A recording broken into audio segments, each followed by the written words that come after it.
Hello friends, welcome back to our channel Sonia's kitchen. ഇന്ന് ഞാൻ വന്നിരിക്കുന്നത് നല്ല തേങ്ങ അരച്ച ഒരു നല്ല അടിപൊളി മീൻകറിയുടെ റെസിപ്പിയുമായിട്ടാണ്.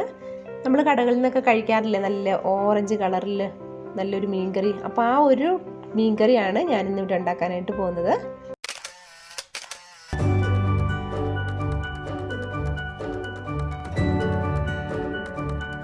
അപ്പോൾ അതിനായിട്ട് കിളിമീനാണ് എടുത്തിരിക്കുന്നത്. കിളിമീനൊക്കെ കഴുകി കട്ട് ചെയ്തെടുത്ത് വെച്ചിരിക്കുന്നതാണ്. ഇപ്പോൾ അത്യാവശ്യം വലിപ്പമുള്ള 4 കിളിമീനാണ് ഇവിടെ കട്ട് ചെയ്ത് വെച്ചിരിക്കുന്നത്. അപ്പോൾ ഇനി ഈ മീൻകറി എങ്ങനെയാണ് തയ്യാറാക്കുന്നതെന്ന് നോക്കാം അല്ലേ. ഇനി ഈ മീൻകറിക്ക് ആവശ്യമായിട്ടുള്ള മസാല തയ്യാറാക്കി എടുക്കുകയാണ് ചെയ്യേണ്ടത്. അപ്പോൾ അതിനായിട്ട് ഞാനിവിടെ ഒരു പാൻ ചൂടാവാനായിട്ട് വെച്ചിട്ടുണ്ട്. ഈ ചൂടായ പാനിലേക്ക് 1.5 ടേബിൾ സ്പൂൺ അളവിൽ എണ്ണ ഒഴിച്ച് കൊടുക്കാം. ഇനി ഇതിലേക്ക് ജിഞ്ചറും ഗാർലിക്കും 1 ടീസ്പൂൺ വീതം ചേർത്ത് കൊടുക്കാം. ഇതിപ്പോൾ ഞാനൊന്ന് ചതച്ചെടുത്താണ്. ഇത് ചെറുതായിട്ടൊന്ന് അരിഞ്ഞെടുത്താലും മതി, ചതയ്ക്കണമെന്നില്ല നമ്മൾ, കാരണം ഇത് അരച്ചെടുക്കുന്നതാണ്. ഈ ജിഞ്ചർ ഗാർലിക്കിൻ്റെ പച്ചമണമൊക്കെ ഒന്ന് മാറി വരുമ്പോഴേക്കും ഇതിലേക്ക് 1/2 ടീസ്പൂൺ മഞ്ഞൾപ്പൊടി ചേർത്ത് കൊടുക്കാം. 2 teaspoon fish masala, 3 table spoon Kashmiri chilli powder, 2 table spoon മല്ലിപ്പൊടി. ഇത്രയും മസാലകളാണ് നമ്മൾ ചേർത്ത് കൊടുക്കുന്നത്. ഇനി ഇതെല്ലാം കൂടി ഒന്ന് ചൂടായിട്ട് വരണം നന്നായിട്ട്. അപ്പോൾ നമ്മുടെ മസാലയൊക്കെ നന്നായിട്ട് ചൂടായിട്ടുണ്ട്. ഇനി ഇതിലേക്ക് 1 കപ്പ് തേങ്ങ ചിരണ്ടിയത് ചേർത്ത് കൊടുക്കാം. ഇത് ചേർക്കുന്ന കൂട്ടത്തിൽ തന്നെ ഫ്ലെയിം കൂടി അങ്ങ് ഓഫ് ചെയ്തേക്കാം. നമുക്കിനി ഇതിന് തീയുടെ ആവശ്യമില്ല. നമ്മൾ ഈ ചൂടായ പാത്രത്തിലിട്ട് നന്നായിട്ട് ഇതെല്ലാം കൂടി മസാലയൊക്കെ തേങ്ങയിലേക്ക് പിടിക്കുന്ന രീതിക്ക് ഒന്ന് മിക്സ് ചെയ്തെടുക്കുകയാണ് ചെയ്യുന്നത്.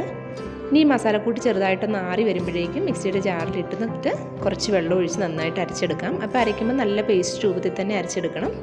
അപ്പോൾ ഇത് ഉണ്ടാക്കാനായിട്ടുള്ള ചട്ടി ഞാൻ ചൂടാവാനായിട്ട് വെച്ചിട്ടുണ്ട്. ഇപ്പോഴും നമ്മൾ മീൻകറി വെക്കുമ്പോഴൊക്കെ എന്ത് കറി വെക്കുമ്പോഴാണെങ്കിലും ആ ചട്ടിയിലുള്ള വെള്ളമയമൊക്കെ നന്നായിട്ട് വറ്റിയതിന് ശേഷം വേണം നമ്മൾ എണ്ണ ഒഴിച്ച് കൊടുക്കാനായിട്ട്. അപ്പോൾ ഈ ചൂടായ ചട്ടിയിലേക്ക് 2 ടേബിൾ സ്പൂൺ അളവിൽ എണ്ണ ഒഴിച്ച് കൊടുക്കാം.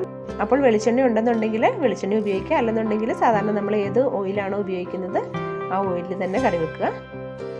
ഈ ചൂടായ എണ്ണയിലേക്ക് 1 ടീസ്പൂൺ ഉലുവ ചേർത്ത് കൊടുക്കാം. ഇനി ഇതിലേക്ക് 1/2 ടേബിൾ സ്പൂൺ കടുക് കൂടി ഇട്ട് കൊടുക്കാം. ഈ കടുകൊക്കെ പൊട്ടി കഴിയുമ്പോഴേക്കും ഇതിലേക്ക് ഉള്ളി അരിഞ്ഞത് ചേർത്ത് കൊടുക്കാം. 4 പച്ചമുളക് കീറിയത്. ഈ ഉള്ളിയും പച്ചമുളകൊക്കെ നന്നായിട്ടൊന്ന് വഴന്ന് വരണം.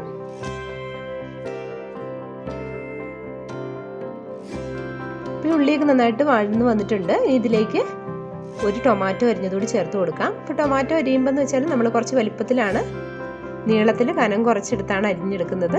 അപ്പോൾ അതുകൂടി ഇതിലേക്ക് ചേർത്ത് കൊടുത്തൊന്ന് മൂടി വെച്ച് കൊടുക്കാം, കാരണം ആ ടൊമാറ്റോ ഒന്ന് വെന്ത് കിട്ടാനായിട്ട്.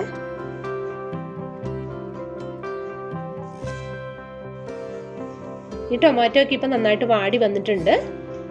ഇനി ഇതിലേക്ക് നമ്മൾ അരച്ചെടുത്ത അരപ്പ് ചേർത്ത് കൊടുക്കാം. അപ്പോൾ ഈ അരപ്പിൻ്റെ കൂടെ മീൻ വേവാൻ ആവശ്യമായിട്ടുള്ള കുറച്ചുകൂടി വെള്ളം ഒഴിച്ചു കൊടുക്കണം. അപ്പോൾ കറി വെക്കാൻ തുടങ്ങുന്നതിന് മുൻപ് തന്നെ ഞാൻ 5 പീസോളം കുടംപുളി വെള്ളത്തിലിട്ട് വെച്ചിട്ടുണ്ടായിരുന്നു. കുടംപുളി വെള്ളത്തിലിടുന്നതിന് മുൻപ് ജസ്റ്റ് ഒന്ന് കഴുകിയിട്ട് വേണം നമ്മൾ വെള്ളത്തിലിട്ട് വെക്കാൻ എപ്പോഴും. കാരണം പുകയിലൊക്കെ വെച്ച് ഉണങ്ങുന്ന പുളിയാണെന്നുണ്ടെങ്കിൽ അതിൻ്റെ ആ ഒരു പുകച്ചൊവയോ അല്ലെങ്കിൽ പുകയുടെ ആ ഒരു ഇതൊന്നും വരാതിരിക്കാനായിട്ട് നമ്മളൊന്ന് കഴുകുന്നത് നല്ലതാണ്. ഈ പുളിയും വെള്ളവും കൂടി ഇതിലേക്ക് ഒഴിച്ചു കൊടുക്കാം. ഇനി ഈ കറിക്ക് ആവശ്യമായിട്ടുള്ള ഉപ്പ് ചേർത്ത് കൊടുക്കാം. അപ്പോൾ ഈ അരപ്പൊക്കെ നന്നായിട്ട് തിളച്ച് വരാനായിട്ട് തുടങ്ങിയിട്ടുണ്ട്. ഇങ്ങനെ തിളച്ച് കഴിയുമ്പോഴത്തേക്കും നമ്മൾ റെഡിയാക്കി വെച്ചിരിക്കുന്ന മീൻ ഇതിലേക്ക് ഇട്ട് കൊടുക്കാം. ഇനി ഇതിൻ്റെ മുകളിലേക്ക് 2 തണ്ട് കറിവേപ്പില കൂടി ഇട്ട് കൊടുത്തതിന് ശേഷം ഇതൊന്ന് മൂടി വെക്കാം. ഇപ്പോൾ മീൻകറി ഒന്ന് വെന്ത് കിട്ടാനായിട്ട് ഒരു 15 മിനിറ്റ് ഒക്കെ മതിയാകും. 15 അല്ലെങ്കിൽ 20 മിനിറ്റ് കൊണ്ട് തന്നെ നമ്മുടെ മീൻകറി റെഡിയായി കിട്ടും. ഇപ്പോൾ ഒരു 20 മിനിറ്റ് ആയിട്ടുണ്ട്. നമ്മുടെ മീൻകറിയൊക്കെ ഇവിടെ റെഡിയാണ്. അരപ്പൊക്കെ കുറച്ച് വറ്റി വന്നു. ഇപ്പോൾ തേങ്ങ അരച്ച കറി ആയതുകൊണ്ട് തന്നെ നമ്മൾ ഒരുപാട് വറ്റിച്ചെല്ലെടുക്കുന്നത്, നമുക്കൊരല്പം ചാറോട് കൂടി കഴിക്കാനായിട്ടാണ്. അപ്പോൾ ഇനി ഇത് ഫ്ലെയിം ഓഫ് ചെയ്തതിന് ശേഷം സെർവിങ് പ്ലേറ്റിലേക്ക് മാറ്റാം. അപ്പോൾ നിങ്ങൾക്ക് ഈ വീഡിയോ ഇഷ്ടമായിട്ടുണ്ടെങ്കിൽ ലൈക്ക് ചെയ്യുക. നിങ്ങളും ഇതുപോലെ ഒന്ന് ട്രൈ ചെയ്ത് നോക്കണം. അതുപോലെ തന്നെ കമൻറ്റുകൾ അറിയിക്കുക. Thank you for watching.